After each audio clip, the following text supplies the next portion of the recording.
So one thing that not many people probably know about the Toyota Emblem is really the story behind it and why it's designed the way it is. When you look at it closely, you'll notice that the Emblem has three ovals.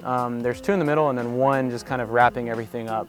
The two in the middle represent the heart of the customer and the heart of the company.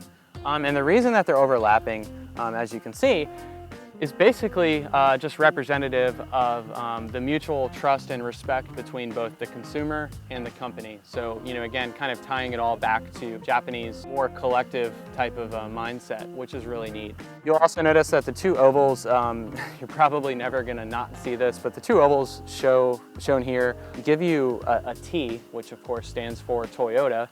And then the one on the outside just represents the world, kind of wrapping everything together. The empty space in the background, basically what it represents is just the infinite values that Toyota tries to stand by. And then lastly, you'll notice that the levels of thickness are a little bit different in each of the ovals.